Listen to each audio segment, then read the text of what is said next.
Commissioner Kucharski. Here. Commissioner Collier. Present. Commissioner Barraza. Present. Commissioner Singh is absent. Commissioner Miller. Present. Commissioner Ward. Present. Chair McCoy. We have a quorum. We will now begin with the Pledge of Allegiance. Will everyone please stand? We need to make a motion for the absence or, Oh, I thought that was already, we have to do it every meeting now? Okay. I'm sorry. You guys can skip standing. Do I have a motion to excuse Commissioner Singh's absence? So moved. Second. Thank you. All in favor say aye. aye. Aye. All opposed say no. Motion passed. All right, ready? Salute. I pledge Allegiance to the flag of the United States of America and to the republic for which it stands, one nation under God, indivisible, with liberty and justice for all. Thank you. We will start with the approval of the agenda. City Clerk, are there any changes or proposed changes to the agenda?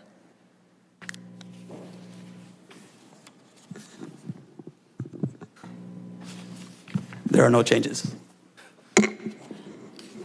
Is there a motion to approve the agenda? So moved. Thank you, Commissioner Miller. Is there a second? Second. Thank you, Commissioner Dolan. All in favor say aye. Aye. All opposed say no. This item is approved. We will now move on to approval of minutes. Are there any changes or proposed changes to the minutes from November 4th, 2024?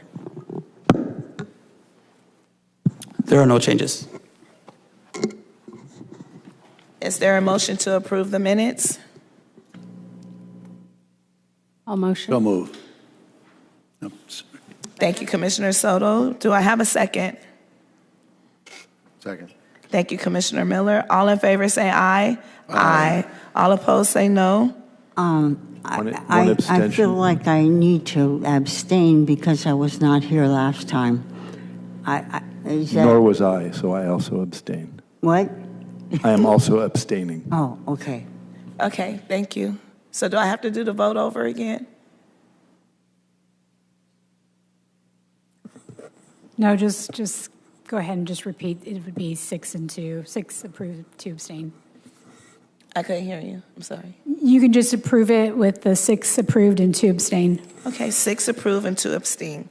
We will now move on to subcommittee reports. This item is a discussion item for the commission, and no public comments will be taken related to this item. Does the Parks Master Plan Subcommittee have an update it would like to provide to the commission? Madam Chair, this item is scheduled to go to the City Council on the 21st of this month. Thank you. Does the Highest Needs Neighborhood Subcommittee have an update it would like to provide to the commission? No update at this time. Does the San Joaquin River Parkway Subcommittee have an update it would like to provide to the commission? I'm sure last meeting we approved a motion to allocate, We recommended a motion. recommend a motion to allocate funds for the Camp Pashayan project, and I actually don't remember the amount that was set, but there should be additional funding available in the next fiscal year budget, and the subcommittee went and looked at 2 additional projects, a month ago or so, and at the last Prac Commission meeting here, the River Conservancy clarified that one of those projects is no longer eligible for us to suggest moving city funds towards through Measure P because their board hasn't yet approved the project. So there was only one other project that they brought forward, and it was the River West project, which I believe is what they've brought forward here today to see if we would consider allocating additional funds for out of the next whatever's left in the bucket 5 for the San Joaquin River Parkway. Thank you for the update. And when we get to the item on the agenda to have commissioners make motions to recommend to City Council, then you can make your motion then. Okay. Okay. Yeah, thank you. You're welcome. Does the Cultural Arts Grant Subcommittee have an update it would like to provide to the commission? Yes, we have an item coming up on the agenda a little later tonight. And also, I think we wanted to note this was the first time under the new subcommittee for the Cultural Arts Grant Subcommittee. And we're hoping in the future we can operate a little more integrated with the Fresno Arts Council as the Cultural Arts Plan Subcommittee had in the past. And that way we can, bring all the different perspectives together and hopefully arrive on the same page before we bring things to the commission.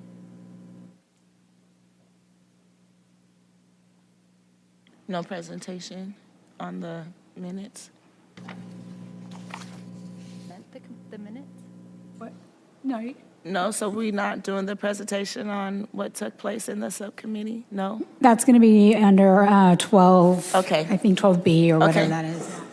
Got it. We will now move on to member reports and comments. As a reminder, this is a time for commission members to report anything they feel important for the public or commission to know, but it's not a time for discussion. Commissioner Barraza. Not at this point. Thank you. Commissioner Miller. Nothing from me right now, thanks. Thank you. Vice Chair Ward. Not at this time, thank you. Thank you. Commissioner Collier. Nothing at this time. Thank you. Commissioner Kurcharski. Nothing, thank you. Thank you. Commissioner Dolan. Yeah. So I had the opportunity to travel over these last couple of weeks, both nationally and internationally. And I bring that up only to say that I had the opportunity to experience, as a visitor, some great cities. And I just want to emphasize something that I know all my fellow commissioners who have worked really hard on Measure P and on this commission, the city staff that works so hard alongside of us, and the people who come and testify here and virtually. I just want to emphasize something which I know you already know, which is that it strikes me anew that great cities are defined by great parks to a large extent. And so I just say that to emphasize that the work we're doing here on this commission and this work we're doing together is very important, and it's going to determine not only the experience of the citizens of Fresno in living here and their quality of life, but is going to influence the perception of Fresno by every visitor that comes to this city. And something that I think we should be both very proud of, but bear in mind as we go forward with this work. Thank you. Commissioner Soto. Nothing at this time. Thank you. We will now move on to city administration and park staff reports and comments. Does anyone from the administration have any reports or comments for the commission? No comments at this time. Thank you. Does anyone from PRAC staff have any reports or comments for the commission? Thank you, Chair McCoy. Just two items. Just wanted to announce tomorrow, Tuesday, November 19th, the Parks Department, along with Holland Elementary, will host a workshop. This is for a future play space out at Cary Park. We've done something here a little unique in the sense that we're breaking it into two workshops. From 1 to 3 o'clock at Holland Elementary. This will actually be for the parents before the kids get out. So what we're doing is the parents will have the opportunity to learn about the project and how to get the kids involved in this project, as well as turning that play space into a reality. In addition to that, once the kids get out of school from 3 to 4, that's really where we're calling them the experts. They'll come out. They will really go through design and give us their creative ideas on what this top lot needs to look like. So that's taking place tomorrow at Holland Elementary, which is just south of Cary Park there. And then really I wanted to highlight kind of on the coattail of Commissioner Dolan and what his comments were. With the hard work of this commission and of course the Parks Department, the administration, I think this Thursday at Council, it's probably a record-setting day for the Parks Department. We have 11 items going in front of Council for approval. 8 of those are capital related. So again, the hard work of this commission here as well as the staff, those projects are going to be field lighting, at various parks. We'll have tot lot improvements, pickleball complex, futsal. All the hard work that you all have put in is now coming to fruition. So we're excited this Thursday to have those awarded and, again, continuing to give back to the community with that green space and new amenities that we've heard loud and clear from the community as to how they want to utilize their facilities. So excited to bring that to the community on Thursday. So looking forward to council's support in getting these projects constructed and out for our residents to use. So thank you. Thank you. Quick question. With the design process at Holman Elementary, is this a new process that you guys are testing out? It is. It's kind of a creative solution that we've partnered with Kaboom on this playground. So something that is kind of new to the department, something that we're hoping can really kind of gain some traction and maybe something we use for future designs. So again, just trying to be creative with some of these new innovative ideas, and we'll see what tomorrow looks like. So yeah, happy to see a great turnout tomorrow. Cool. I'm looking forward to the update to see how that is, and maybe that'll be something that can be implemented across the board when you're talking to residents and having them put their input on the design process, that we could catch the parents first before the kids get out, because parents go and get a park because the drop off and pick up is like really wild. So this would be something that I would like to see the results of. Great. Cool. Thank you. Madam Chair, can I make a suggestion? Maybe it's just me, but people are talking far away from their mics, and it's hard to understand some of what people are saying. I don't know if anybody else is experiencing that, but I am. Okay, so just make sure that we move a little closer. Okay. Okay, Thanks. thank you. We will now move on to unscheduled communication. Would any member of the public like to speak on any issue within the jurisdiction of this commission?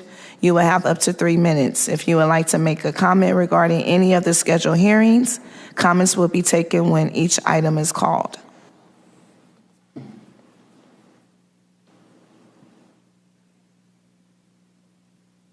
I can do my very best to project. Thank you so much, Commissioner. Sarah Parks, Assistant Director with the San Joaquin River Parkway Trust. And I just wanted to follow up on the comments that I made at the last meeting regarding scheduling meetings with the Conservancy and our organization in the city of Fresno. I want to thank all of you for asking questions and your advocacy. And I want to thank city staff for so quickly responding. I'm pleased to share that the meeting has been scheduled and we received a follow-up report that I had from the last meeting. So just wanted to acknowledge our gratitude for that process moving along. Thank you so much. Absolutely. Thank you. Welcome.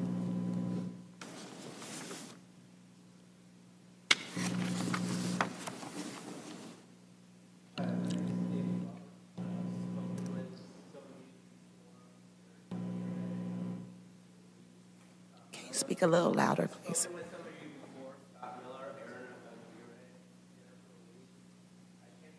Years ago with this proposal for blue parent to be put on the Eaton Trail at Woodward Park. I had several designs for it. This was built by University High students, and I would like to put up another option of where to put this up is there is a open on Highway 41 between Shield and McKinley. There's an open side going to Shield right there. So perfectly goes there for it. Seeking funding from the funds, Measure P funding to get this done. I have full support of University High principal. Spoken to a lot of people at the within government at try to get this done. So I'm hoping to get this done again. See what can happen. What's the amount of funding that you're seeking? So it depends what and how, where it's going and how it's going. Just spent $75,000 or $70,000 for a similar size at for two art structures on Highway 41. And so that's when I did the numbers a few years ago. I was not that high, but it was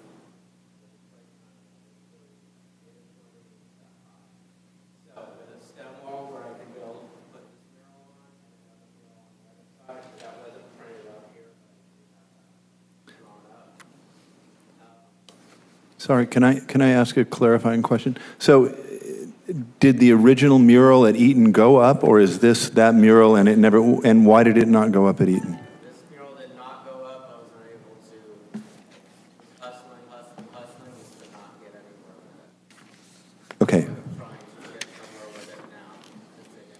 It seems to be right up Measure P's alley and seems built by the kids in this community. I built it as well, but it is done by kids in this community. It's ready to go. It's ready to be installed.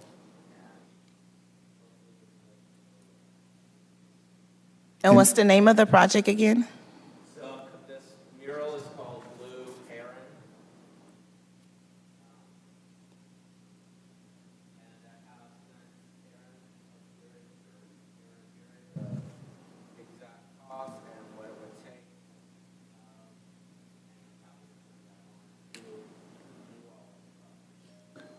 Thank you.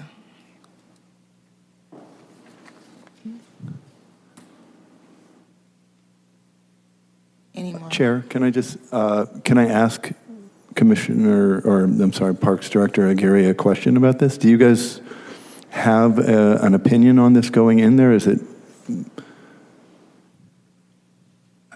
I think, there's probably two parts to that question. One of them is on city property. I think the other one is Caltrans property, 41 and Shields. I believe it was Shields. I think on this piece here, obviously we'd have to go through the design component, planning and development for the engineering piece of it. And really with trails, I believe Director Mosier has looked at this as well.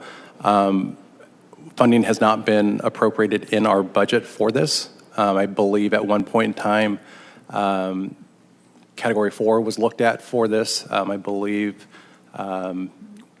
it was maybe requested that an application be submitted. As far as I know, an application was not submitted for this project.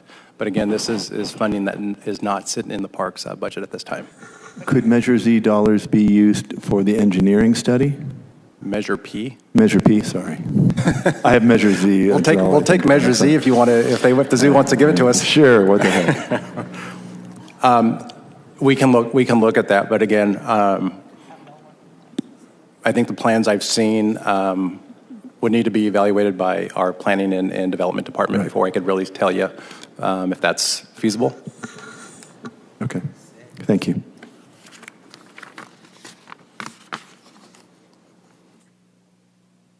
Okay.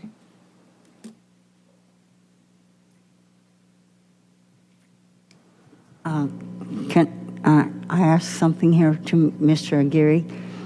Sure. Why was it not approved? Just lack of funding, or? Yeah, I mean, it wasn't something that was appropriate in our budget. Council did not make a motion for this, and I don't believe a motion was ever recommended by the PRAC for this particular item. Okay, thank you.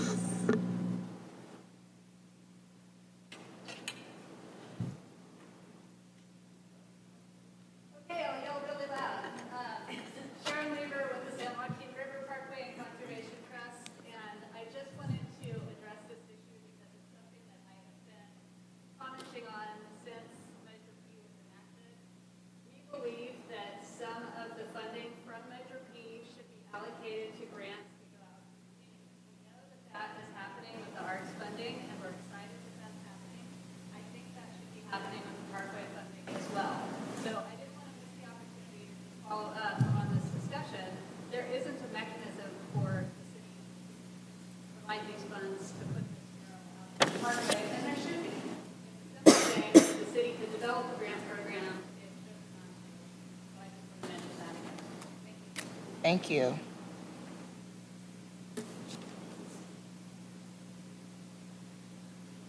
No one online? All righty. We will now move on to hearings. ID number 24-1424, hearing to adopt the calendar year 2025 Parks, Recreation, and Arts Commission meeting calendar. Would any member of the public like to provide a comment? No, that's after it's presented, right? Because it's, yeah, it got transposed. Anyone from staff presenting on this item, or? Present. No, for the calendar.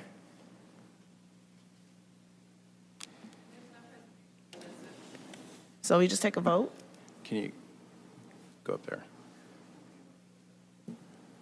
Yeah, put it up, please.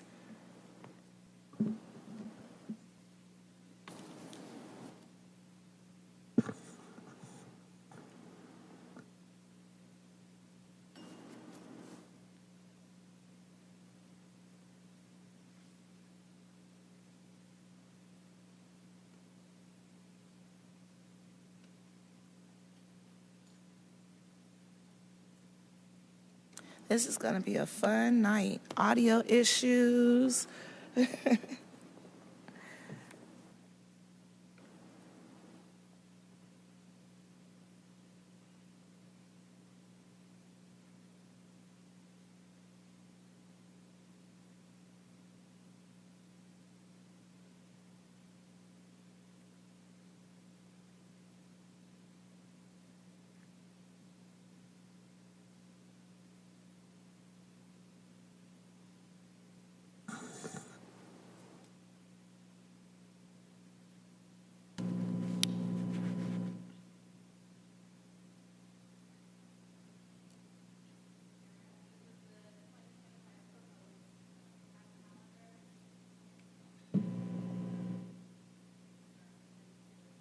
Yellow is our meetings. Okay. And Chair, we kept the same format the third Monday of every month as we are currently operating under. Where you might see some changes would be around the holiday schedule as we get into our kind of our budget series, September, October, November. But otherwise, it stays pretty consistent with what we've been working under for the past, 2-3 years? Can we change the winter, like when we're in football season? Can we move to Tuesday? You want to do Tuesdays? Yes. No, just plain. Would any member of the public like to provide a comment regarding this item? You'll have up to 3 minutes. Thank you, Sarah. Go.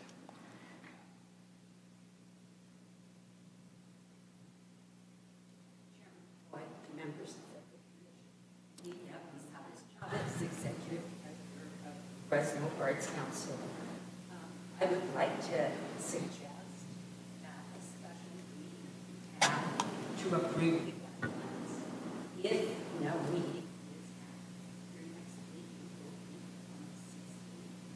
That will be after the city council's meeting. These guidelines need to be adopted by the city council. So you don't meet until after city council in December. They will not be approved in this year. They won't be approved until next year.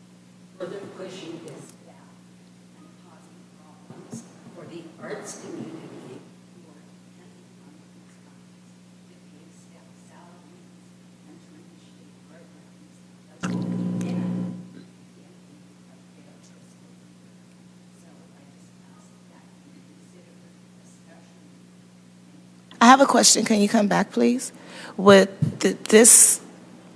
Is the timeline affecting the grantees that were awarded from the first round of applicants?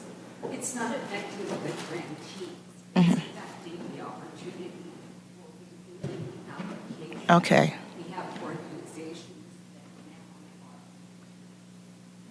now are counting on these funds to pay staff salaries beginning in July. Okay. Thank you. So you need a special meeting between now and December 16th, is that? You're requesting? Yes, between now and December 16th. Okay. Something soon. Right. Because if not, city council's meeting is on the 12th. That's and not- even then, that's pushing it for us to get something on their calendar in time. Gotcha. City Attorney, Any is other this questions? is this the proper time to ask for the special meeting, or is this for the 2025 calendar, right? That should be discussed or asked at the next meeting, because this is for next year's calendar year. Right. Under the next item, sorry. I apologize. I invited her up to the podium, so, Okay. yeah. Oh, Chair. Okay. So does any member of the commission have any questions or comments regarding the 2025 calendar? No? Is there a motion to adopt the calendar year 2025 Parks, Recreation, and Arts Commission meeting calendar? So moved. Second. Thank you, Commissioner Dolan. Thank you, Commissioner Barraza. All in favor say aye. Aye. Aye. All opposed say no. Item is approved. We will now move on to 12B, ID number 24-1452, hearing pertaining to the expanded access to arts and cultural grant guidelines. Would someone from the Fresno Arts Council or Cultural Arts Grant Fund Subcommittee please begin the presentation?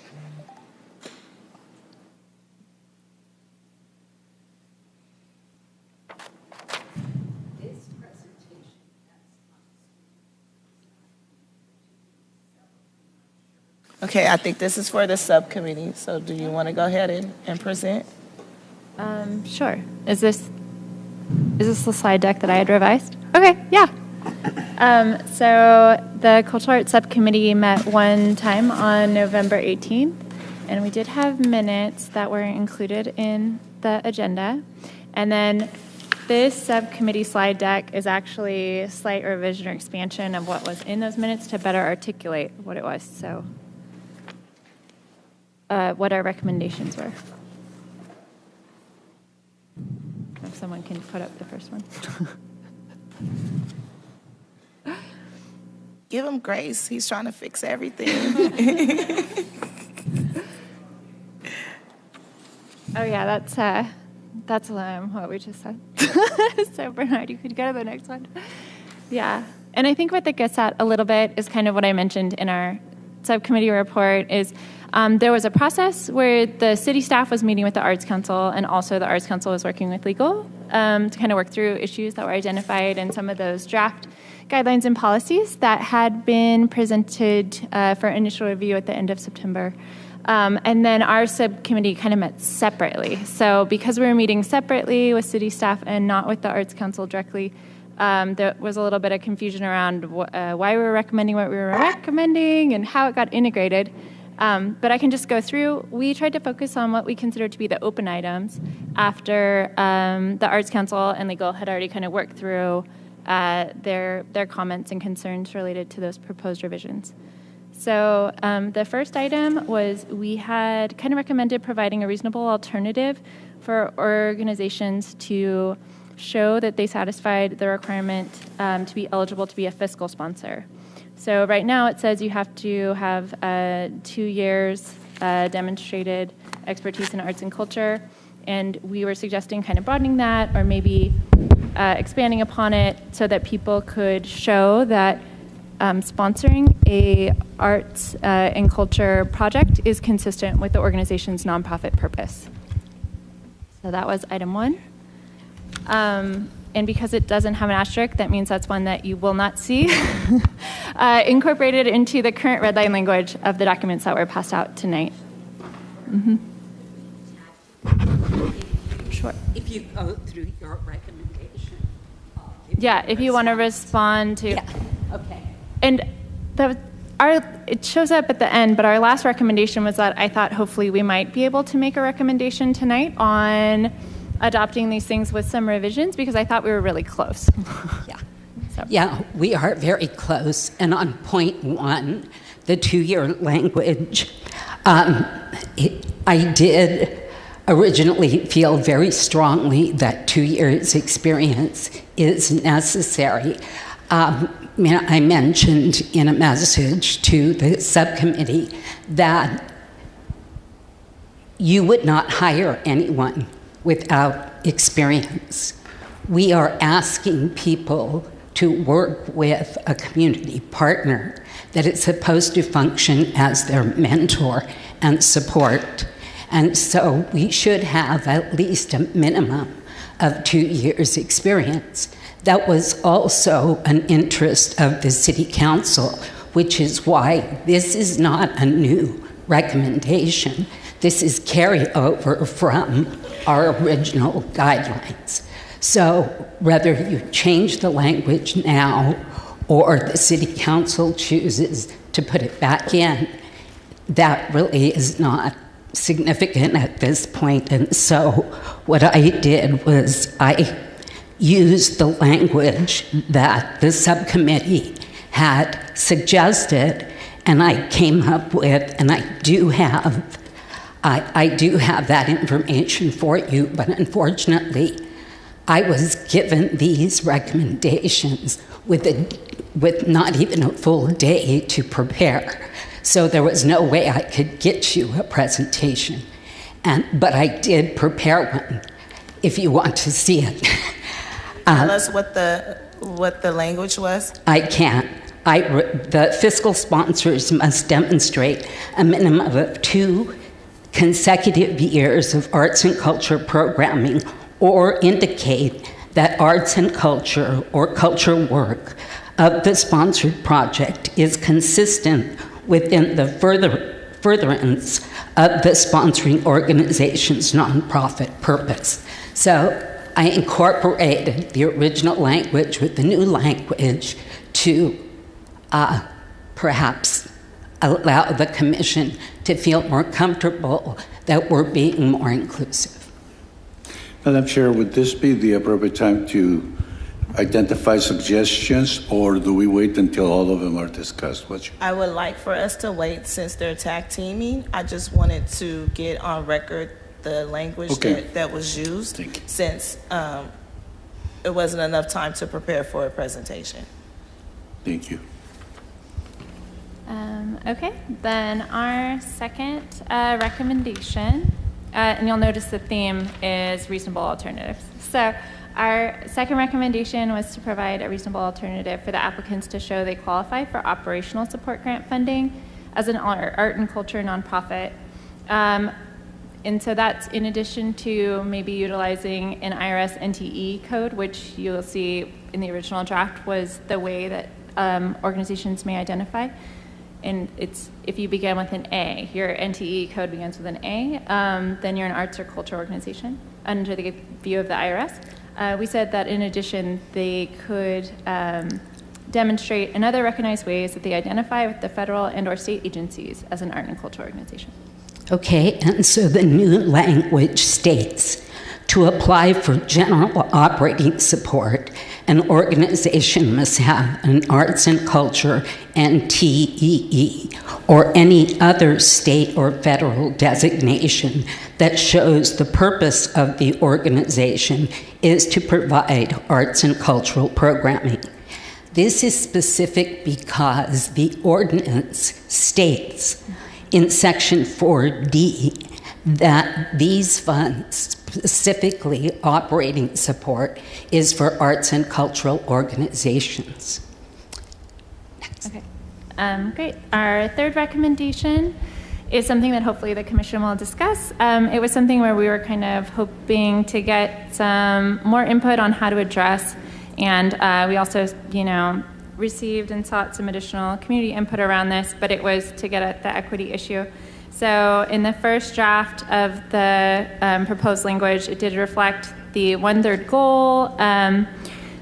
When we were discussing it further, we thought that, to achieve the equity-oriented purpose, we were doing more to gather information from applicants so it could be taken into consideration for award determination, their demographic information about the applicants and who they serve. And that might involve rephrasing the 1/3 goal to instead emphasize that awards should be reflective of the cultural, demographic, and geographic diversity of Fresno, and our desire is to materially serve all parts of the city of Fresno. Okay, and to respond to that, the new language was added to the policies that you did receive, and it reads, allocations will be recommended by the Commission PRAC with the goal to ensure that awards are reflective of the cultural, demographic, and geographic diversity of Fresno. Okay, then for the fourth item, and this is one where I think there was a little bit of a disconnect because when our subcommittee met, the city staff showed us some expanded scoring rubrics as examples. I don't know if they were received in time by the Arts Council to be able to be incorporated.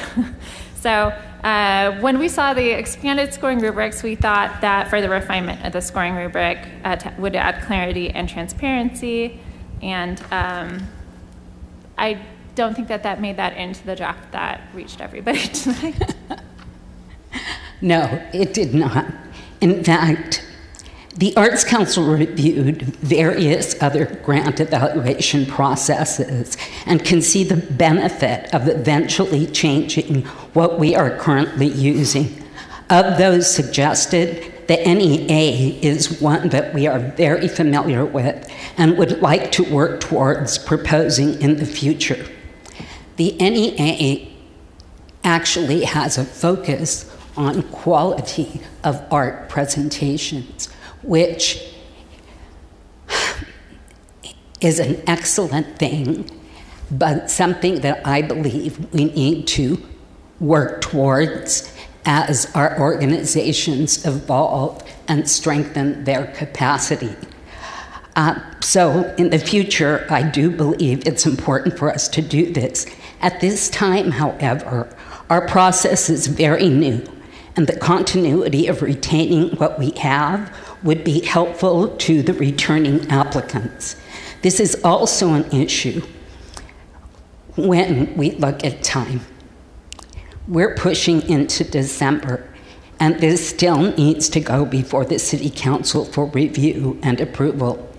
The guidelines have been available for review since September 30th, but we had not received any suggestions or recommendations until November 6th was our first discussion.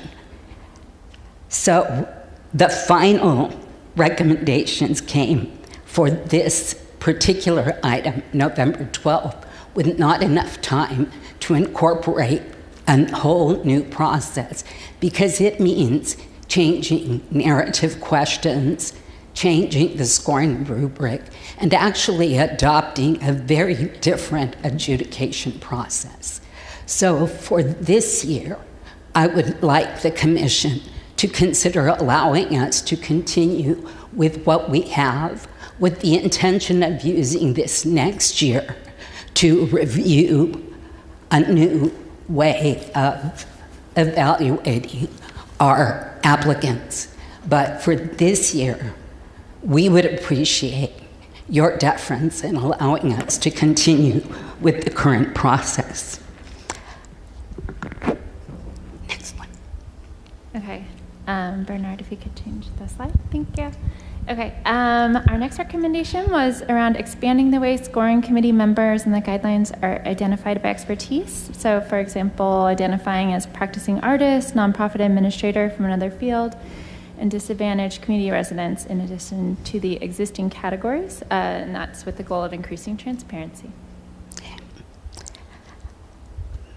This was an excellent recommendation, but I was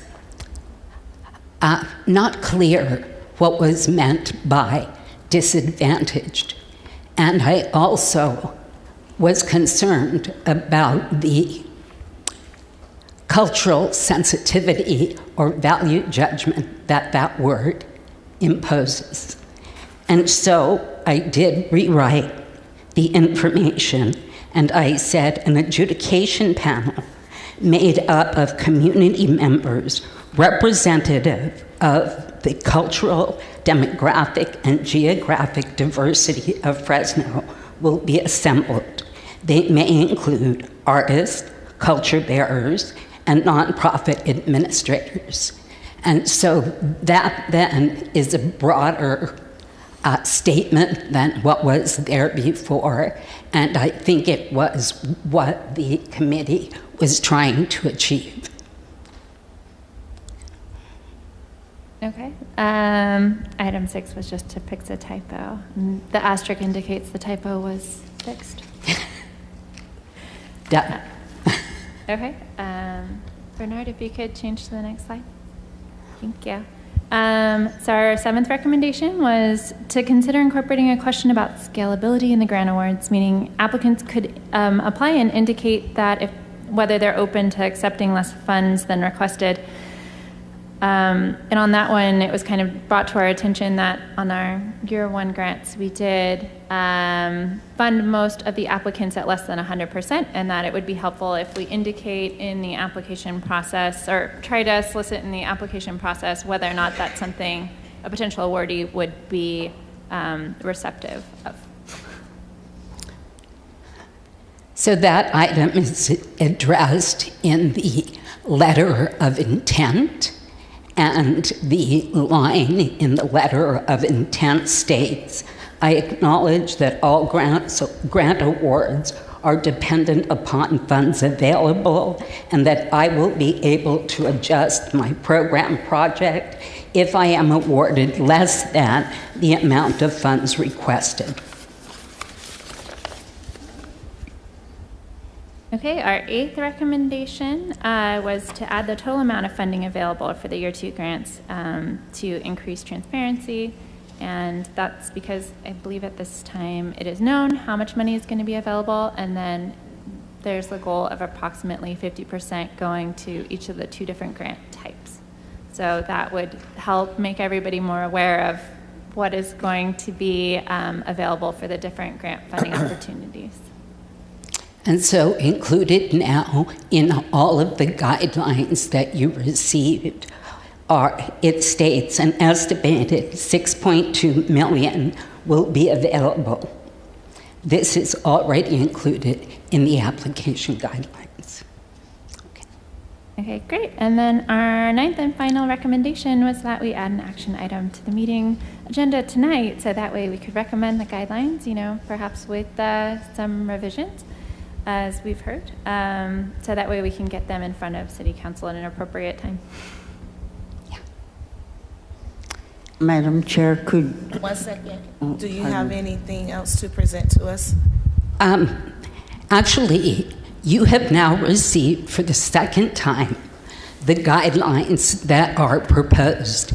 They have been reviewed by legal and park staff with recommendations made for change. We've gone back and forth. Some we liked, some we didn't like so much, but we have made the required adjustments, and that is what you have before you now. The changes that may not be incorporated are some of the language that we just went through. But in those areas, if this language is acceptable to you, we can incorporate that language immediately, as soon as you approve it. Thank you. Vice Chair Ward, do you have any last comments on this presentation?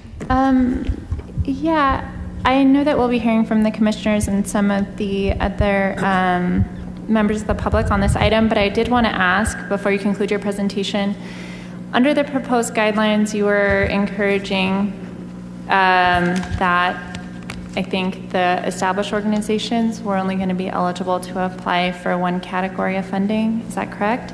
And if so, I think we had received a lot of community feedback around that number that were in the draft guidelines being increased a little bit since we do scale awards. Could you speak to that before we open it up for further discussion? Yes.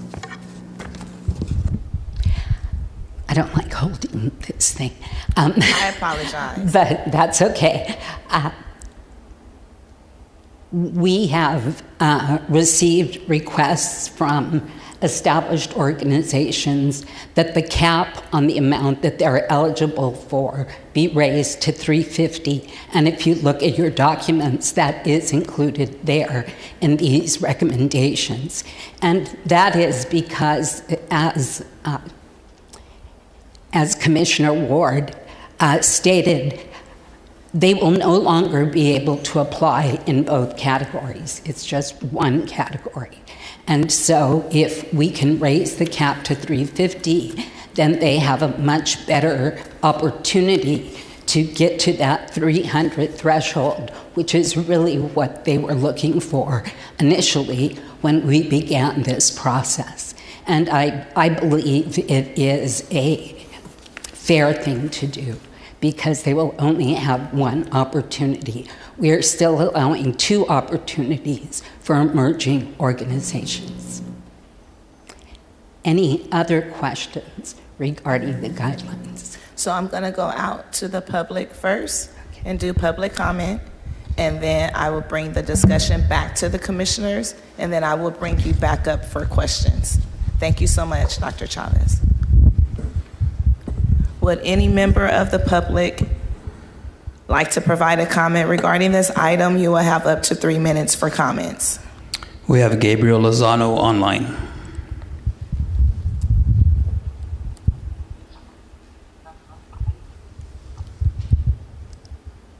Hi, I just, can you hear me?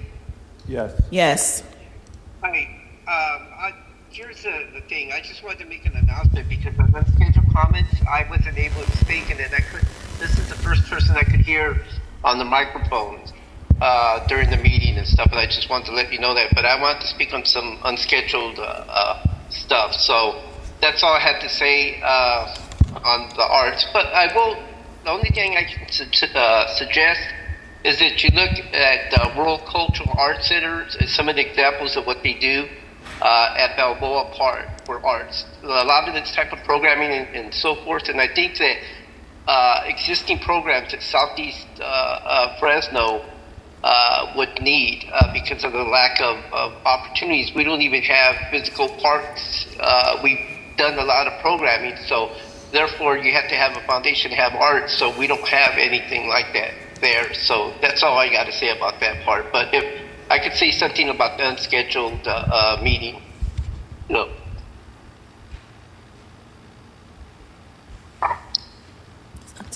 Hello? No, we can't do that. We can take it at the end of the agenda. Item number 24-1556. So when that item comes up, he'll be able to speak his comments then. Yes, that's correct. All right. That's all I have to say. Thank you for listening to me. I appreciate you. Thank you. There are no more speakers online. Do we have anyone in the chambers who would like to make a comment regarding this item before I close public comment? All right, I close public comment and bring the discussion back to the commissioners. Commissioner Barraza, you had some questions. You have the floor. Thank you, Madam Chair. I just wanted to make a couple of observations on some items. First, on the definition of a fiscal agent, and this is in one of the documents they gave us, that says that a fiscal sponsor is a 501c3 nonprofit organization that provides fiduciary oversight, financial management, and other administrative services to help build the capacity of charitable projects. I'm totally in agreement with that definition, and I support that. However, right below, it starts giving examples of the role of the fiscal sponsor, and then it says on the second bullet, a fiscal sponsor must demonstrate a minimum of 2 consecutive years of arts and cultural programming. I always have been trying to identify ways to comply with the requirement of a fiscal sponsor, which is a nonprofit that has fiscal experience managing managing grants and funds related to projects.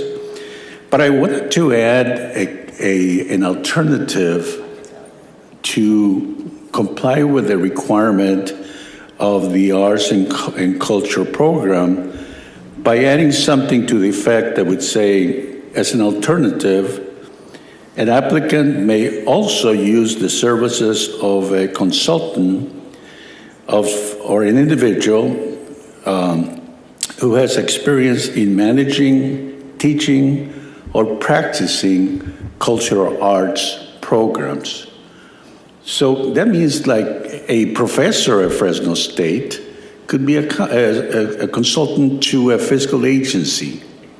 And that is another way of satisfying the requirement that expertise in the arts and culture is valid and is usable. And therefore, we comply with the requirement to have a person with expertise in the fiscal affairs of progress. But at the same time, we create greater flexibility for not excluding people that have had more than 2 consecutive years of experience. So that would be a suggestion on the definition of a fiscal sponsor. Madam Chair, do I move on to the other items, or how do we handle it? Do we do it one at a time, or Keep going. just keep going? Okay. Floor. All right, thank you. All right, the other item that I have comments on, I just want to say, I noticed that this will be under item 1, I think, of the subcommittee recommendations. It talks about dealing with the purpose of the nonprofit organization and making sure that they have an arts and cultural purpose. Why is it that we're trying to exclude general nonprofit organizations that don't have expertise in the arts that can provide that expertise? And sometimes when that purpose of the arts and culture needs to be noted in their authorization by state and federal government, I would suggest that if there was a way possible that we could require that the applicant submit a certification that they notify the Secretary of State asking for in other words, this constitutes an amendment of the bylaws or the articles of incorporation of the organization, and maybe how do we make it easier for agencies to qualify? So instead of calling this program Expand Access, we're going to call it Reduce Access, because we're limiting only to those arts and cultural organizations that are in that business of art and culture, but we want to get more people involved, not just folks that have the expertise in that. So that's one observation, Madam Chair, and I have others. You're more than welcome to respond. I would kind of refer back to your statement that this is expanded access to arts and culture. And the funding was specifically designed, this 12%, not the entire fund. As you know, it includes so many other things that our community needs. But this 12% is specific to arts and culture. And so the focus on arts and culture is deliberate and is included in the ordinance. But we're expanding the status quo. We want more people to be engaged in the arts. And we do that by having the emerging category, which allows new entities that are not currently identified as arts and cultural NTEs or nonprofits. They do have that opportunity to work with an arts and cultural organization so that they can develop their capacity. Okay, I wanted to offer other ideas to our wonderful commission here. But I'd like to keep on going on other items. No, Is that okay? Keep going. Thank you, Madam Chair. The other item 3, says rephrase language related to 1/3 goal to ensure that awards are reflective of the cultural, demographic, and geographic diversity of Fresno. I kind of would like to see a stronger, and I'd like our city attorney to please listen to this comment. I understand there was a concern with the previous wording that was provided to us that made some reference to the highest need neighborhoods, and whether we would follow that 1/3, assuming that that's what the council selects as the highest needs neighborhoods percentile. So my question to you, Madam City Attorney, is there a language that we can use where we specifically express a commitment to allocate resources to the underserved population of our city? I mean, what other kind of language can we use that would comply with whatever legal issues we have to comply with? That would be something I'd have to kind of come up with and be able to provide the committee, but it's not required in both the cultural arts plan nor the ordinance. The ordinance does not require that a third of that go to the highest need. It is to be open and transparent, so it would need to be based off of areas of needs. I mean, obviously that's there to meet it. So you'd have to keep it open and be able to keep everyone on the same playing field so that it's diverse and open. But you're also looking at, where those funds are going to be allocated and who they're serving. So, based off of the applications, it's possible that those were going to go to a highest need neighborhood. But the ordinance itself does not allow for us to make those requirements. So I realized that, and I noticed the language you're using is pretty similar to what appears in the ordinance. The concern I have, as we've discussed plenty of times here, is the actual allocation that took place for some districts, specifically District 5 and District 7, that one received 3%, the other one 7%, of the funds that were allocated in the previous round. And that's really an unfair condition that I wish we found a way to address. And I was hoping that there would be stronger language making a commitment that those areas underrepresented in Southeast, Southwest, and South Central Fresno, that would be addressed. The way the ordinance addresses that is it speaks to getting the commissioners to engage their community. And so it would be a matter of, each commissioner going out to their community and encouraging more applicants. It sounds like maybe there weren't as many applicants applying in each of those different, certain districts. And maybe other districts had more applicants, and that is why there was more funding in a certain district. So in order to be able to address it, the ordinance, says that the commissioners should engage the public and encourage people to apply for the grant funds.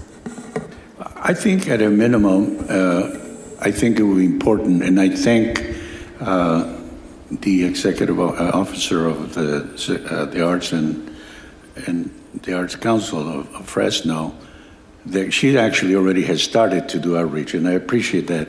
And I really hope that at a minimum we make sure that the technical assistance that we've been talking about to those communities that have been left out, that does take place in a more assertive, more aggressive way than we did it the first time. The other, I don't know if...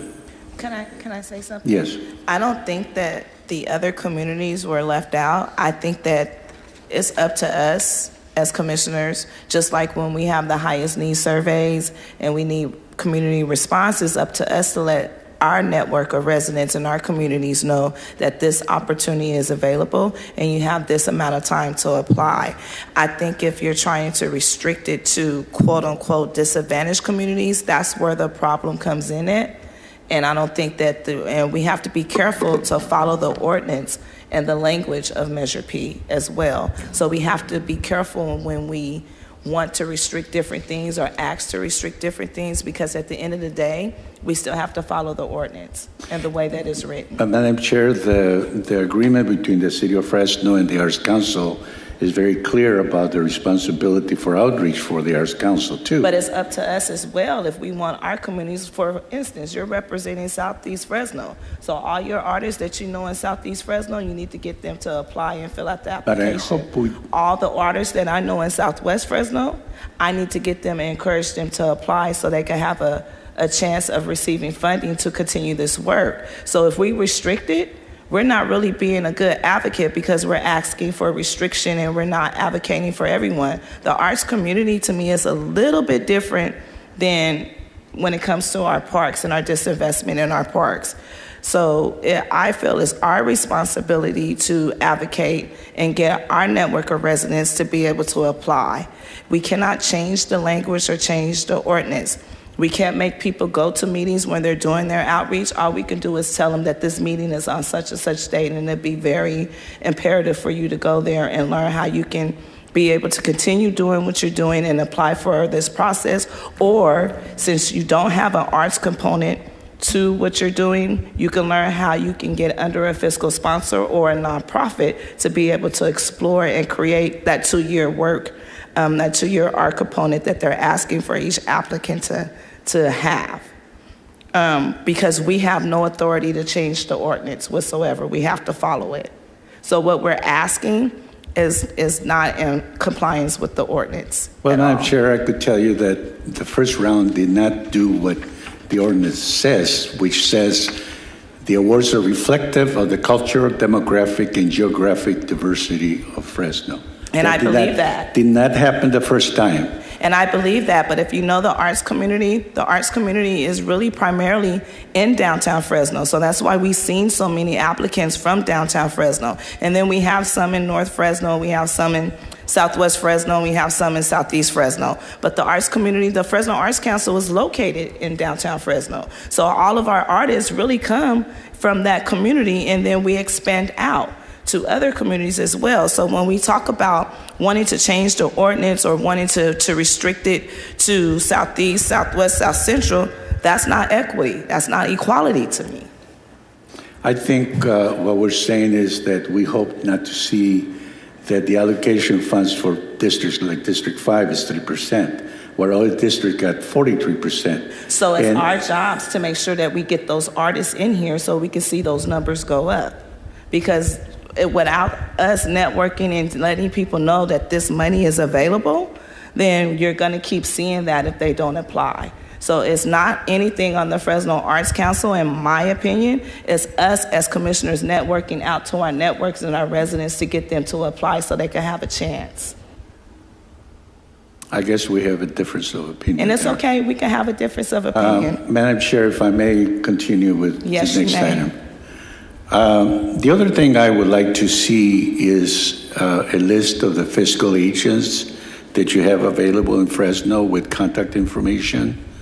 That would be very useful for the folks that are not sophisticated, are not involved in the community of the arts, and they would like to have that information. I hope that this item on number 5. Can I just ask, Dr. Chavez, is that possible? Do you have a pool of fiscal sponsors out there? We have. Or are they relationships that are built between organizations? We have a waiting pool of So we have fiscal a sponsors. A waiting pool. After this year, we have more than we had when we started, because people popped up and said, we'll be fiscal sponsors. And next year, I believe that number will increase. But there's someone here who could speak to the issue of fiscal sponsorship, if that's acceptable, Madam Chair. discussion and then fiscal sponsor comes back up again, then we can invite that person up. But I still want to be courteous and give That's fine. Commissioner Barraza the floor to finish his questions and suggestions. Yes. Thank you, Madam Chair.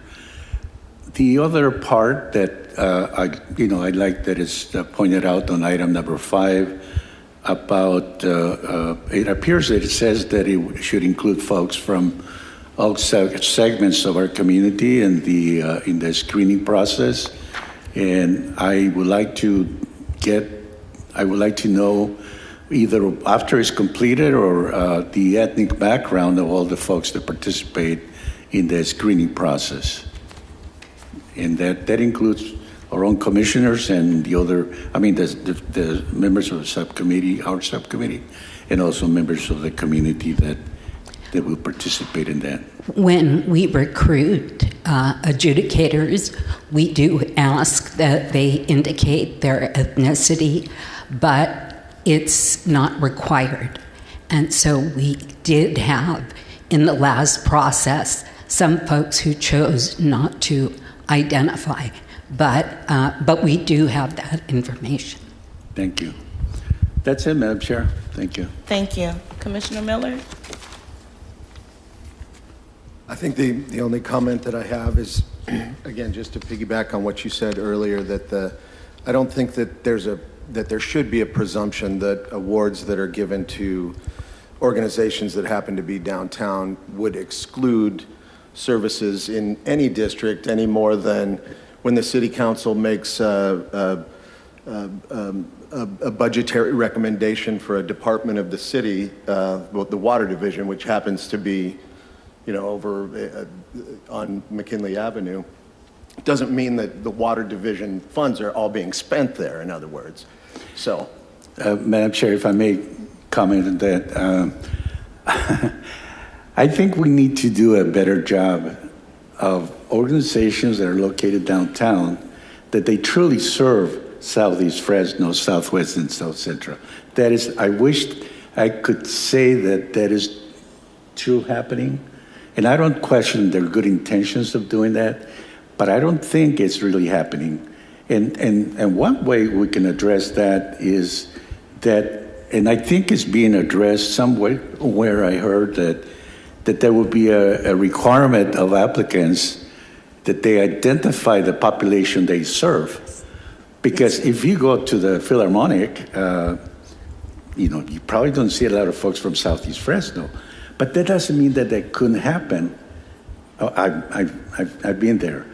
But I think that there are many opportunities. And I have no question that if those organizations are asked, for example, that they provide free tickets to a school in Southeast Fresno, that they attend events. I think those are things that we're learning along the way that we are going to get better at. And I hope that it's not us versus them. It's more about what else can we do together to expand, not reduce access to all the communities, because this is a wonderful program that is improving quality of life in our city, but we need to share it with all residents.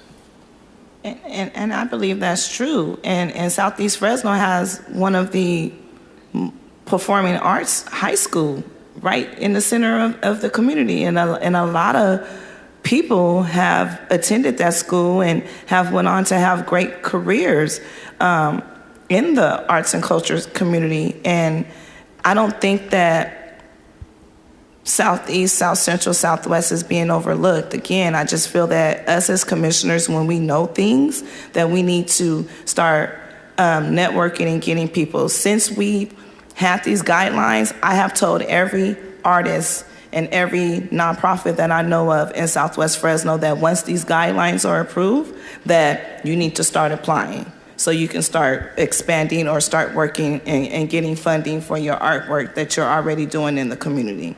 So they're already just waiting for us to approve these guidelines so they can be able to apply. So it's our responsibility. They're not going to restrict it and be like only Northeast, Northwest Fresno gets 50 applicants, and because where we don't have a heavy presence in Southeast, Southwest, South Central, that's where all the money's going to go to. No, that's not how the ordinance is written, and that's not equality, and that's not equity. And we are always talking about equality and equity, so we have to make sure that we do our part to get people to fill out the application so they can continue the work that they're already doing in our communities. That's the only way that it's going to work, and that's the only way that we're going to see it spread around. Vice Chair Ward. Okay, thank you. So a few thoughts. One, where Commissioner Brazo was asking on the recommendation number 1 around how we might have expanded alternative methods for meeting fiscal sponsorship, and one of those would be showing that the sponsored project is consistent with or in furtherance of the sponsoring organization's nonprofit purpose. This is something we had discussed. It is, I'm a nonprofit law attorney, and a master organization that sponsors, a project under them needs to ensure that the work that they are doing, including through their sponsored projects, is considered to be in furtherance of their nonprofit purpose, or also can jeopardize the tax-exempt status of that sponsoring organization. So yes, there are things that if it's a organization that doesn't currently have that written in or recognized as a part of their activities, they certainly can make amendments and do the appropriate changes to do so.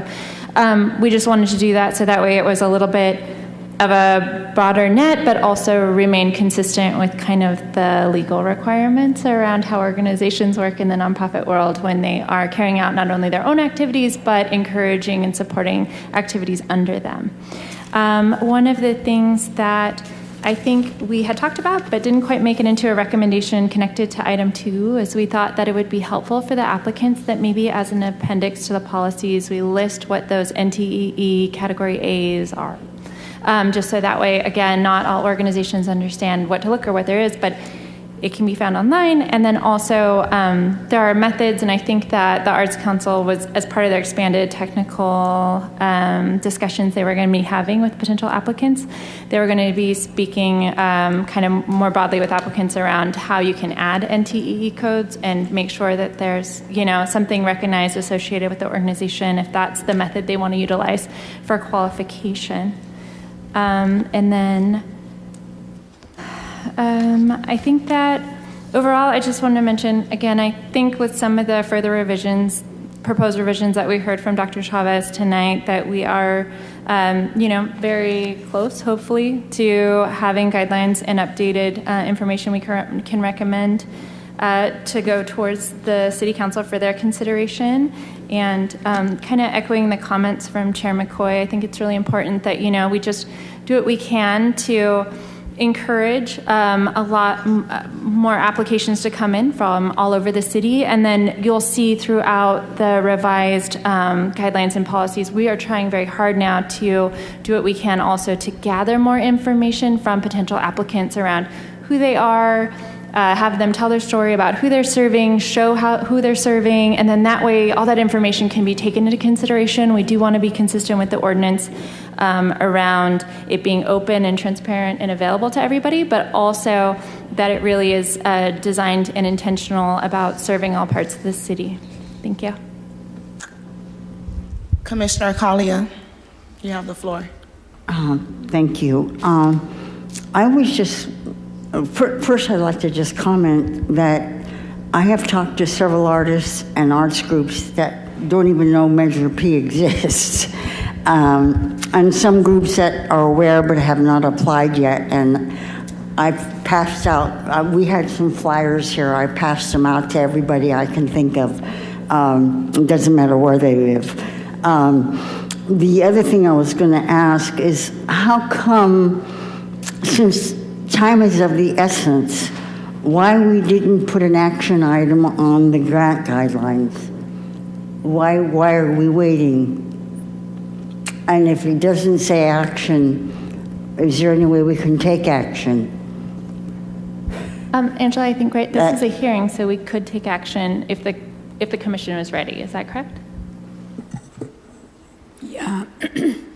Sorry, you could, but since there have been proposed changes, it'll have to go through legal for review before it can be approved. And so I think there may be some more additional changes that may be occurring, it sounds like, after today's meeting. And so those will just have to come back to me before they can get approved. And how long will that take? I don't know. It depends on when I get them. And typically, we have 10 days to review under our policy. And so depending on how long or how soon I can get them will depend on when I can review them. Okay, if we schedule, like Ms. Chavez or Dr. Chavez said, maybe having a special meeting, we could maybe coordinate and get that observed, get that review prior to that, if we set up a special meeting? Yes, that would be the case. If we have a special meeting, they would have to come to me before review, and then we can try to get them done. Yes, because I'm sensing the urgency of getting this done. And there, under the ordinance itself, there's no urgency. We're not, under any deadlines to get these approved because we currently have guidelines in place. It's my understanding we wanted to get these updated so that moving forward on the next round, these guidelines would be applied to those funds. But there's nothing that requires them to be approved at the, in an urgency. Okay, thank you.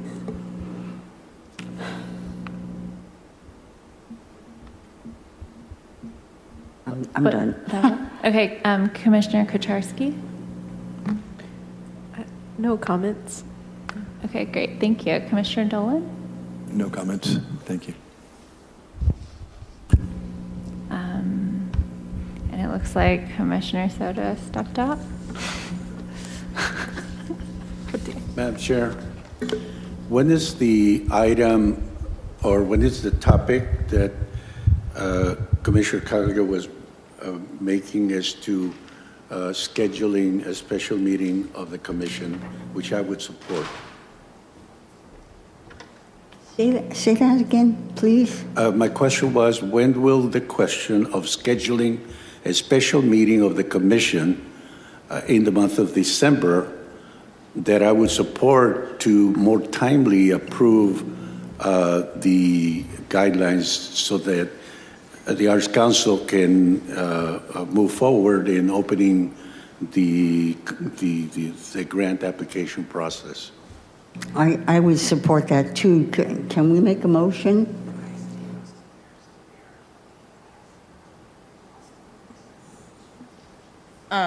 No, we are not in the position right now, so I will have to have a discussion with park staff and city staff to try to see if we can get that special meeting before the December 12th city council meeting. We can make that recommendation, which I have already spoken to our city attorney that's present tonight, as well as Director of Parks, Aaron Aguirre, and that's something that we'll be working on, trying to get it December 9th, but from my understanding, it's not a guarantee, but we are really pushing for the December 9th. Okay. Because that'll be our last opportunity to get it to City Council December 12th. Okay, very good. Thank you. Thank you.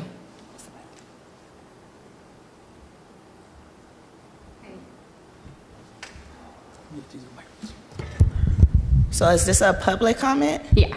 Okay, I have already closed public comment, but we have been having some technical difficulties, so I'll go ahead and let you speak tonight. So go ahead and state your name and for the record. I'm Adiala Resendez, and I'm a rising scholarship student from Fresno City College. I agree with what you're saying about allowing the cultural and diversity come into Fresno. I don't think that there should be a section where you have Southeast. I think you should all come together. I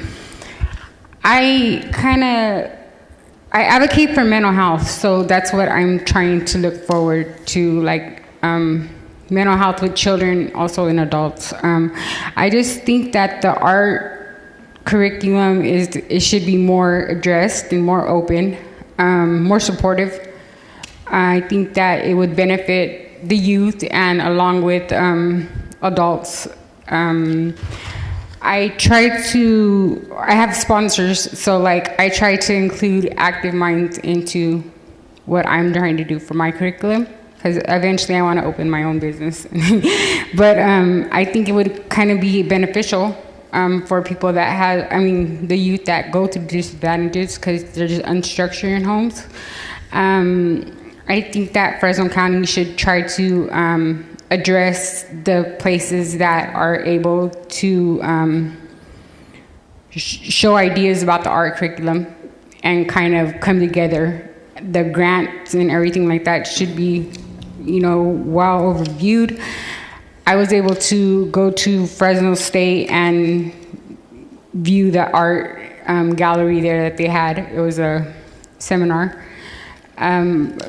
I just really think that nothing should be just specifically put aside. It should all come together, and diversity should be included, because sometimes it starts a lot of, there's a lot of crimes and stuff that end up happening. But I just really would want to be supportive in this. I know that the parks and recreations, there's a lot of them that don't have the after-school programs and stuff like that anymore. I think that should try to come together when they try to. Yeah. Thank you. Well, thank you. Madam Chair, can I say something?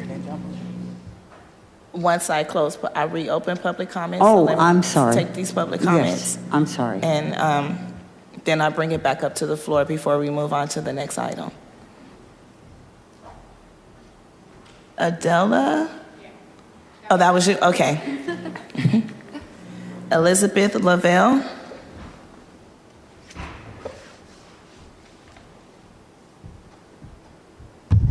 Good evening, Commissioners. I'm Elizabeth Lavelle, serving currently as the president of the Fresno City and County Historical Society.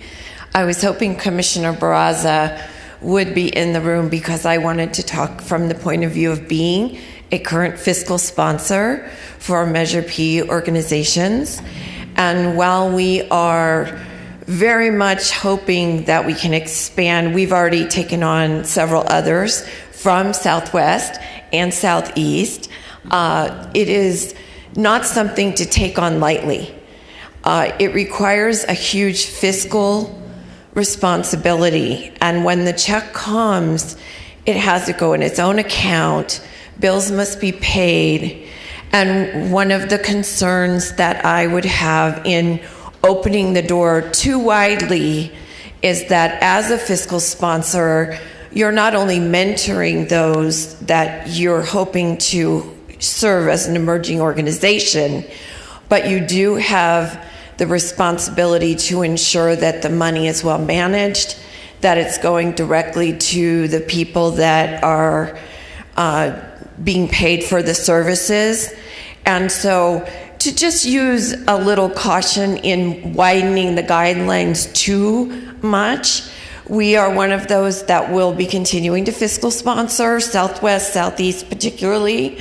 We fiscally sponsored the camp organization Chinese American Museum Project. And so just in debating that a person, an individual might be a great mentor, which is super, but fiscally, do they have the banking structure to ensure that all those Measure P funds at the end of the day can be accounted for? So just to use caution in widening the guidelines for that too much. Thank you. Thank you very much. May I clarify something, ma'am? And let me close public comment first. Would like to close public comment. Do we have anyone online before? Okay, go ahead and allow them to speak, please. We have Gabriel Lozano.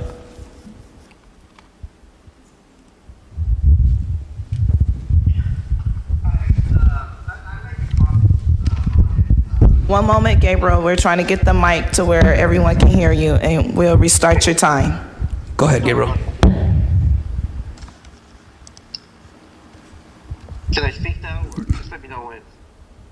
Yes. Well, one of the things about Southeast Fresno that makes it a deficit is the disposable income there. But traditionally, I lived in about 20 cities, because of the military, and art has been centered around downtowns. what I have, fiscal sponsor is a great responsibility. The nonprofit I work with, we handled a capital project of building a park. So as far as doing the fiscal responsibilities, paying on time and doing all that good stuff, your returns and all that stuff, it's understandable. You have to have responsibility. And we talk about equity, but somehow, some way, 3% just doesn't represent that. And you're right, we do have to do greater outreach. But there's some roadblocks, even though that we have an award-winning Roosevelt High School with the programming, because a lot of the people go to college or so forth, but there's barriers there that we need to overcome. The problem I have with, say, like city college or programs, and it's not a problem, it's just the reality, is that they can leverage that. But a lot of the people that are artists in Southeast Fresno, West Fresno, anywhere in Fresno, don't have the disposable income to access a lot of these places. They don't have transportation.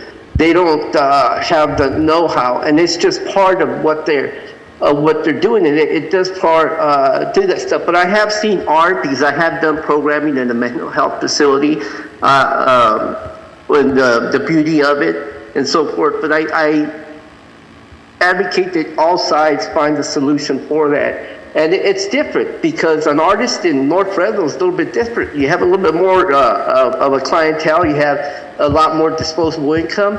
And so a lot of things are taken care of for you, like the money that's going into Chinatown. That's not going into Southeast Fresno, and a lot of these kids aren't going to be able to access it. Heck, even some of the people on the west side won't be able to access Chinatown, because it's going to be, we need to be inclusive. And a lot of what we do, we have to be instinctive, not reactive, instinctive. So I get it that we have to rotate, what Ms. Chavez, Dr. Chavez said. But in some areas, you have those numbers to be able to do that. But in Southeast Fresno, 3% tells you that we just don't have that. And right now, but I will promise you this, as being a kid from Southeast Fresno, 67, I'm going to put that, more work I got to do, but I will bring you people to the table that are artists. I have family members that are professional artists that come out and so forth, and we will get results. And right now, maybe it's not the time, but things have to change, and it starts with the community. And I think that's what I appreciate your time and you being able to let me do that. And we also want equity, and I want equity for all Fresno. For Fresno to be a cosmopolitan town under art, we all have to have access to it. And I don't think that's happening right now. Thank you for your time, guys. Thank you. Do we have anyone else online? There's no more speakers online. Okay, I will now close public comment for the second time. And Commissioner Barraza, I give you a chance to respond before we have to take a short break. Thank you. I just wanted to point out that I happen to agree with the speaker that of the importance of a fiscal agent to oversee the proper utilization of resources in compliance with whatever rules we have to comply with. And I never suggested not to have a fiscal agent that handles the fiscal component. What I suggested that there is an alternative is how we comply with the requirement to have an expert in the arts and culture. That's all I'm suggesting. It doesn't have to be a nonprofit. It could be a professor that doesn't have expertise in the fiscal side, but has expertise in the arts and culture. That's all. Thank you, Madam Chair. Thank you. Commissioner Collier, you have something to say? I'm speaking to the young lady. I don't remember your name. No, it's you right there. The mental health is addressed in the cultural arts plan. It's already addressed there. But one thing to consider is that if you're going to work in mental health, you probably will need to be licensed as an art therapist or a music therapist. I'm sure you're aware of that. Okay, thank you. Thank you. We will take a short break. We will return in 5 minutes. 5 minutes. Thank you.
Thank you. I would like to call this meeting back to order.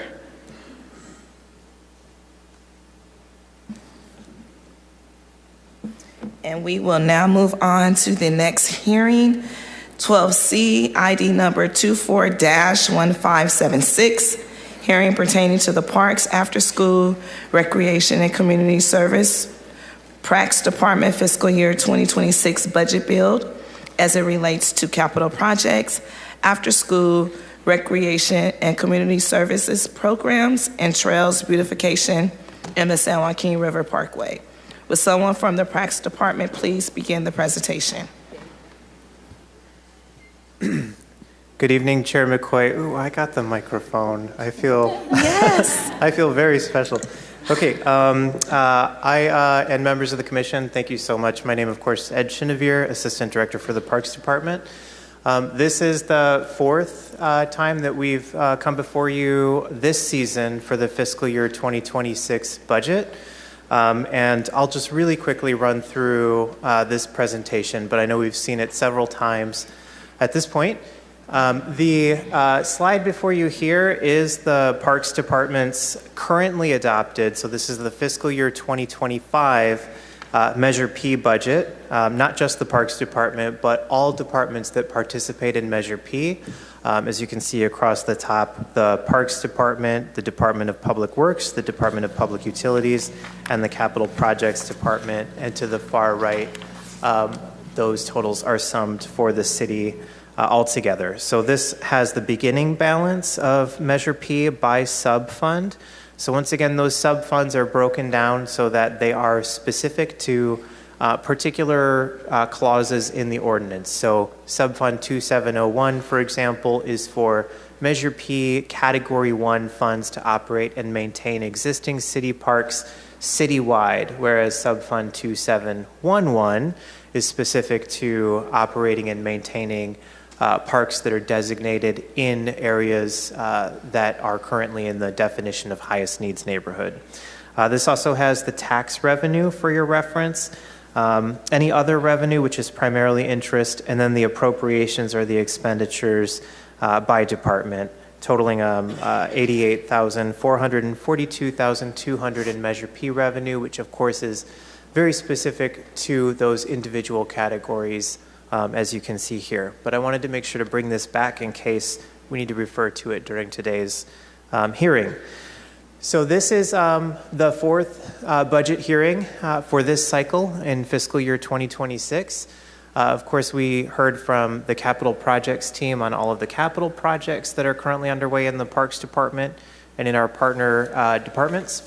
And then we heard from the program team on all of the things that the Parks Department is doing, after school programs, senior programs, et cetera.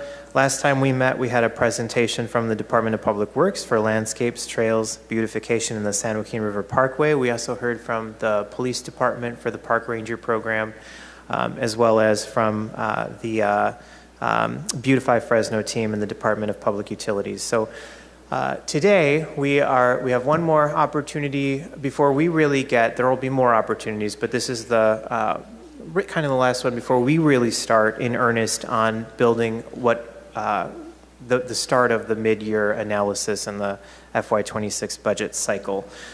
So after today's hearing, we will begin our mid-year projection, where we, as the department, we'll estimate all of the projects and all of the programs and how we estimate each of those to conclude the year in terms of the expenditures that will be incurred.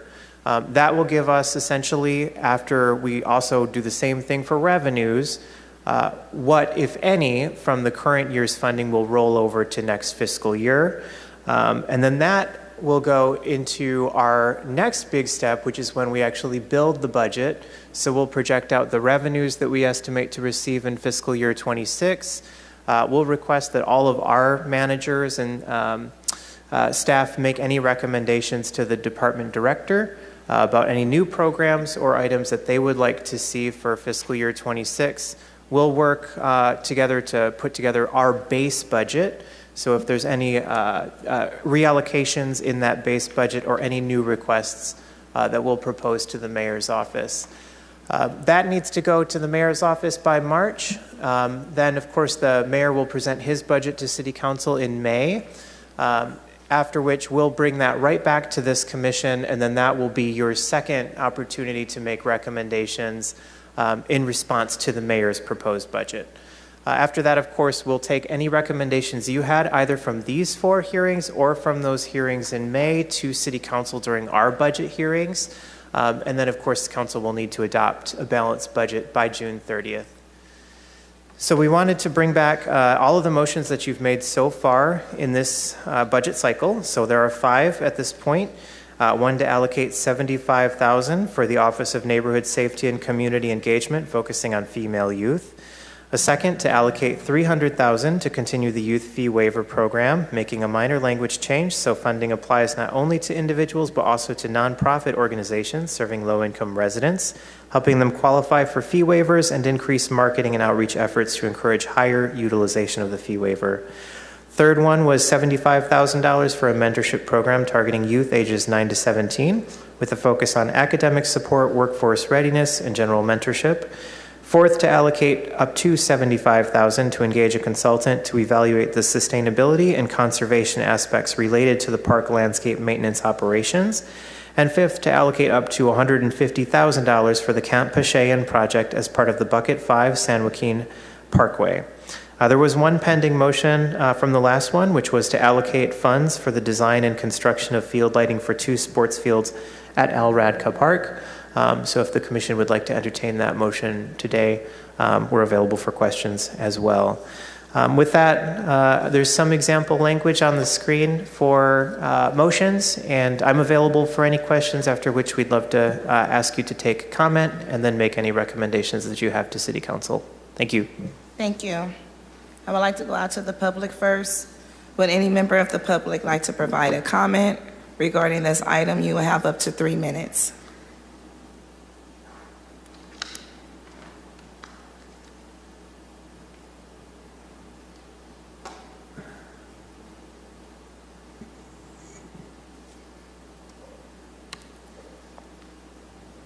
Chavez. Dr. Chavez. Okay, I was like, wait a minute. Am I reading this correct? Thank you. You have 3 minutes. I didn't put doctor. It's okay. Yeah, I would like to discuss the planning and administration portion of the budget of $432,700. This year, the Arts Council subsidized this program with $49,000 of Arts Council money. We spent over what the 2% allowed. And that 2% was based on 2 years of collecting funds. This next year, because there will only be $500,000, we will probably spend even more of our own money on this project. The ordinance allows Category 6 for administration and planning. It allows for outreach and for translation, which are the additional costs that we are having to incur. So I would like to recommend that $150,000 come to the Arts Council to support the additional costs related to delivering this service. And this is the administration service, correct? Yes. Yes. But well, it's Category 6. It's beyond the administration. If you look at outreach in and the everything ordinance, else, it identifies how those funds can be used, and outreach and translation is one of them. We do need to do more of it, but we can't do more of it when we are subsidizing the operation currently. Thank you. We have anyone online? I heard it right now. We have Carrie Daneska. Hi, Carrie. You have 3 minutes.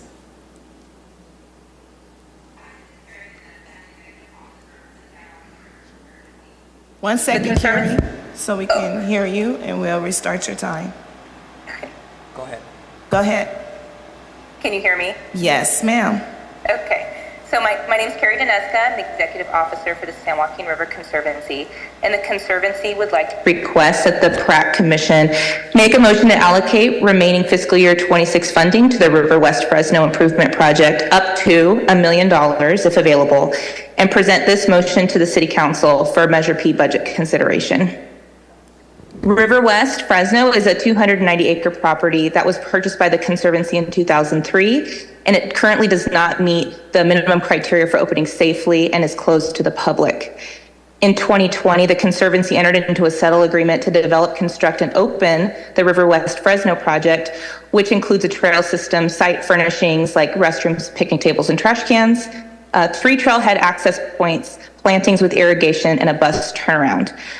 The Conservancy has fully funded the design and permitting of the project, and we're currently in 60% design with the City of Fresno.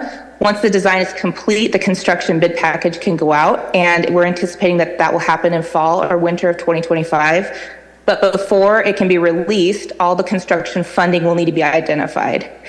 The Conservancy has already allocated about $9.3 million to construct this project, but with the city's new projection of cost, we're about $1 million short. So the city has anticipated that construction of the core project, which is the trail system and an access point with some site furnishings and plantings and irrigation, will be $10,030,000, and then it includes additional administrative costs. So the Conservancy needs additional funding to construct the core project, and we're requesting that Measure P funding up to $1 million be allocated to this project so that we can completely fund and construct it. So that's all I have, and I'm available for questions if there are any. Thank you. Do we have any more speakers? There are no more speakers online. Thank you. We do have one speaker in chamber. Good evening. Sharon Weaver with the San Joaquin River Parkway and Conservation Trust. I just want to say that we at the River Parkway Trust concur with this request for the use of funds for Fresno River West, but I wanted to add to that this is a property that could be open to the public for public access for limited recreation in the near future, rather than waiting until the completion of the full construction project. So the project is still in the design phase. It will be, I would say, at least 2 years before they're ready to construct this project. And in the meantime, that means that the property will not be open to the public officially, but there are hundreds of people utilizing the property every day. So we're always advocates for good management of property, and we would like to see the city contribute funding to actually meeting the opening criteria that the Conservancy Board has set and operating the property before the construction of improvements commences. Thank you. Thank you. Is there a sum of money that would be required for that? I'm sorry, that has been identified. I don't think a budget has been created for that yet. I have provided estimates in the past on what it costs us to operate a property across the river, but those are our costs, and my understanding is that, the city's costs are different, and I think in this case they would want to be using their own employees. Okay, thank you. Okay, I will now close public comment. Does any member of the commission have questions or comments regarding this item?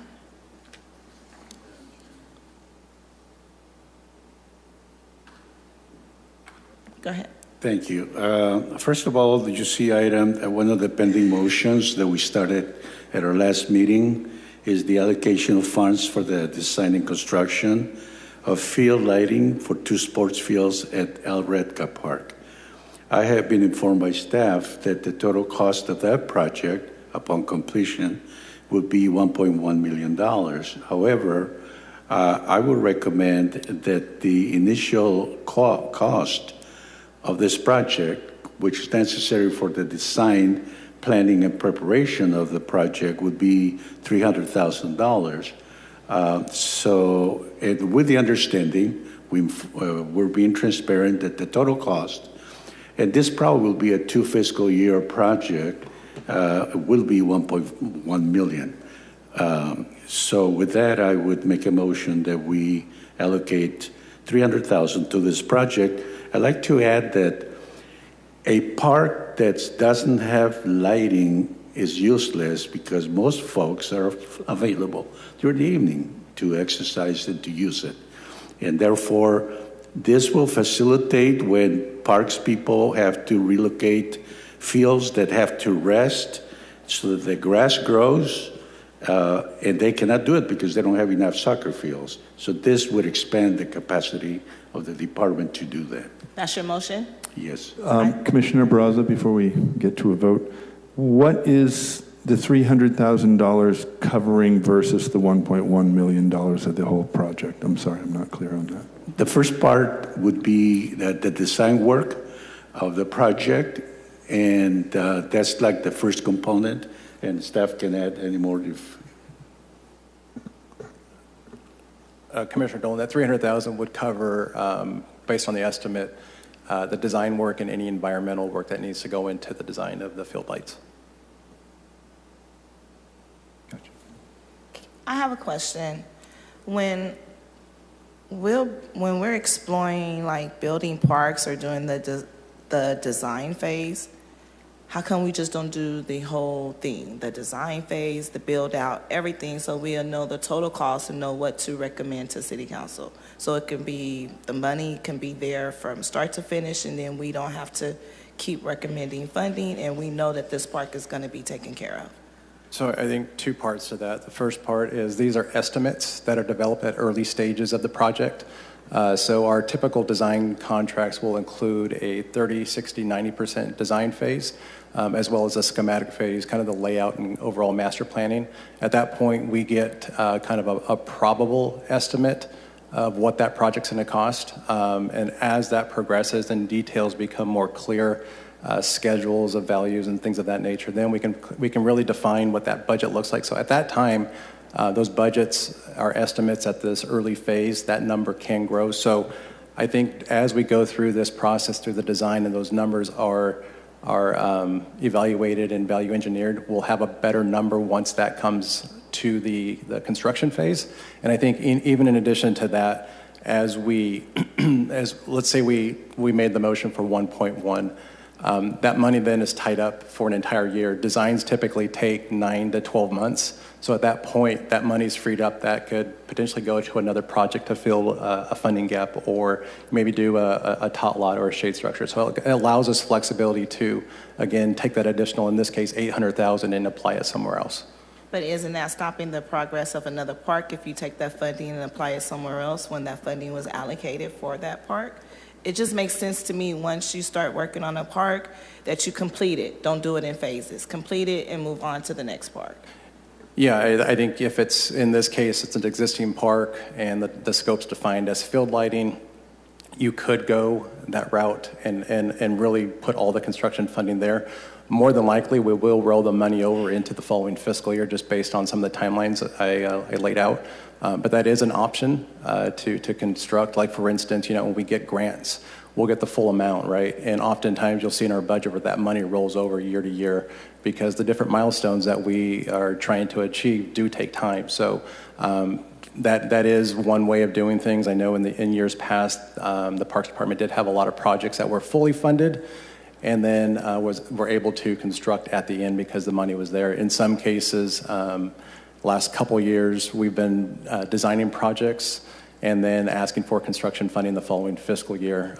So really, there's two ways of doing it. And this way here allows us to refine that construction estimate. Let's say we get into the design phase in August, September. That really puts us kind of in that prime opportunity to seek money for the following fiscal year for construction. At that point, we'll have a pretty clear estimate. Is it possible to combine the design and construction phase as one? No, because we have to go through a competitive process for the construction. So we'll go through a design, we'll secure a architect or engineer through a competitive process. Once those plans are developed and ready to go, then we advertise. We'll put a bid out through the Business Journal or through our Planet Bids here, seeking contractors to bid the work out. Then at that point, we award to the, in some cases, lowest qualified bidder. So most contractors only do one or the other, they don't do both?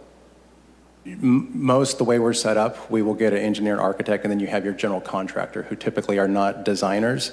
They're going to build off the plans that the architect and engineers design. But are those available? Where they do the design and the construction instead of having two separate bids? Can the city do a design build? I was going to just, you read my mind. I was just going to say, you're getting into a design build at that point. Completely different procedure way. than what we're typically doing in the department. Do you see it beneficial? Yes and no. Sometimes it does speed up the timeline of a project, but then again, I've seen it slow down projects too. So I think for something on the smaller scale, our traditional design and then bidding process works fine. Typically on these large design builds, you'll see those being done for like the Senior Activity Center. Airports Department has done a few and other big projects. So I think for these smaller projects, I think our typical design and then bid and go out to construction works perfectly fine. Okay, just asking. Thank you. Your motion? My motion is to recommend the allocation of $300,000 for the initial part of the cost of the field lighting for 2 sports fields at El Redca Park. Do I have a second? I'll second that. All in favor say aye. Aye. All opposed say no. Motion is recommended. Commissioner Miller? Nothing for me right now, thanks. Commissioner Ward? Commissioner Ward, Vice Chair Ward, do you have any recommendations? I recommend we make the motion requested by the Arts Council for the up to $150,000 for administration and translation and related services. I second that. All in favor say aye. Aye. Aye. All opposed say no. Recommendation is accepted. Commissioner Collier?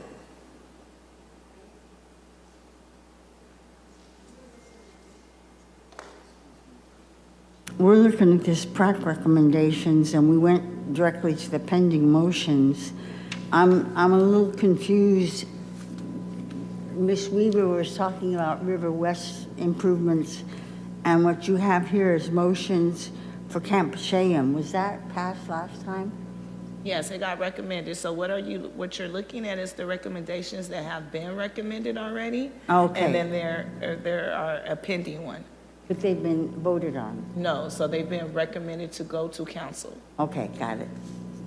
So do you have any motions that you would like to entertain tonight? No, she made the one that I was gonna do. Okay, thank you. Commissioner Kurcharski? Sure, I'll make the motion that up to $1 million goes to the River West project for helping it complete the core project. I second it. All in favor say aye. Aye. All opposed say no. Recommendation is accepted. Vice Chair Dolan. Oh, you have more? Yeah. Okay. I'll make a motion to not to exceed $150,000 to open the River West property before construction. So there should be enough in the budget category for that as well. Do I have a second? Could you repeat that? Can you repeat it again, please? An amount not to exceed $150,000 to make the River West property open and to be allocated towards opening the River West property to the public. Now it's not considered open to the public. Just But a with that $1 million, question. though, One goes second. towards that. No, goes Goes towards construction only. Okay. One second. Parks Director Aguirre has some sure. comments. Commissioner, just a point of clarification. Is that city operated, or what's the 150 going, or who's it going towards? I don't know.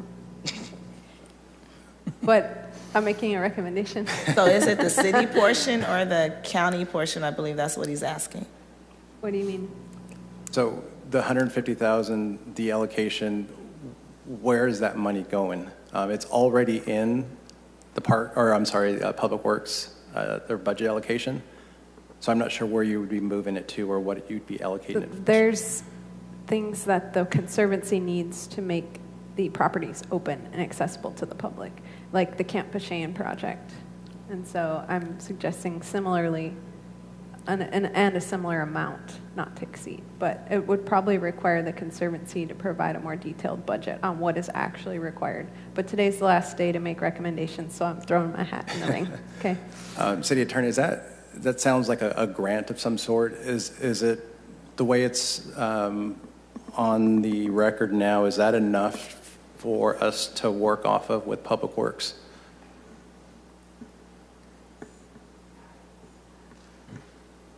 I think that's enough. We can try to work with Public Works on it. Okay, thank you. You have any more?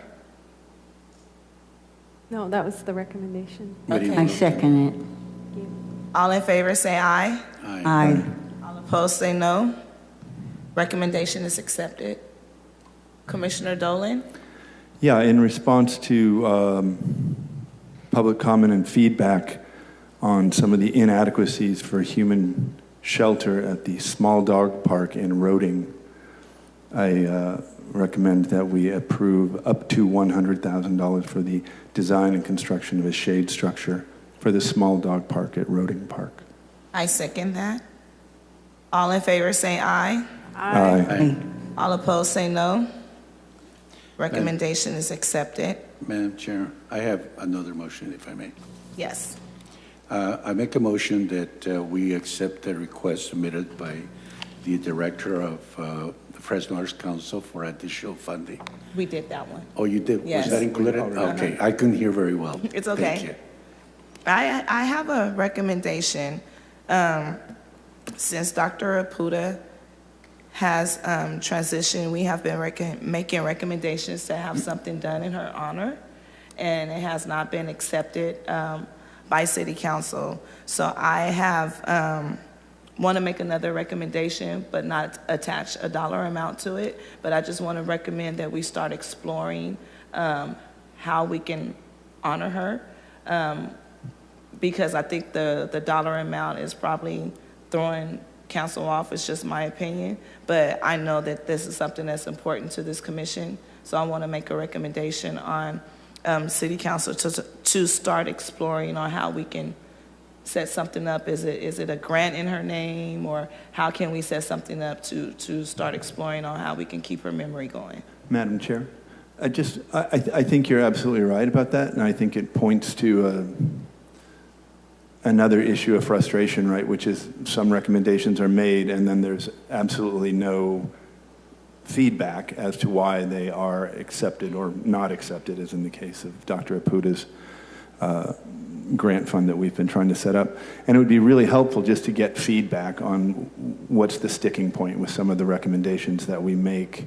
If there's a way to establish that formal feedback loop, I think it would really help us tailor our recommendations to be more productive, and would also result in the City Council being more confident about what comes in front of them as being vetted to meet what they are seeing as some of the issues. And Madam Chair, I would suggest that we do a combination to request that there be a project or some form of honoring her, but also include a dollar amount. What the heck? We want money for addressing the needs that she cared so much for, and therefore I would be willing to support that we again make the request for the money, adding that we also request that the City Council come up with a way of or I don't know, maybe we could suggest something.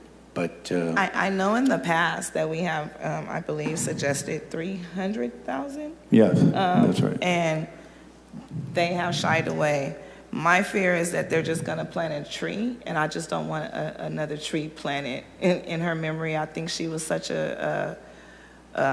she made so many contributions to the city of Fresno and our communities. It meant a lot. So I would like to start exploring how we can get a grant in her name, but I'd be more than happy to tie a dollar amount so we can start exploring it. I would like to make a motion for $50,000 to start exploring grants in the name of Dr. Francine Apuda. That's my motion. Did I I do would it? second that. I think that's good. All in favor say aye. Aye. All opposed say no. That recommendation is accepted. Do we have any more other recommendations? Oh, one more. I like this mural by the university students. I would like to make a recommendation for City Council to start exploring on how they can get this done. I think this is something that's beautiful. It's supposed to go on Eden Trail. The students took time out to do this. And I think that, you know, because they're students and they're kids and they came up with something beautiful, that we should at least try to make a recommendation to council to explore it. That's my recommendation. That's my motion. I would second Second that. it. All in favor say aye. Aye. All opposed say no.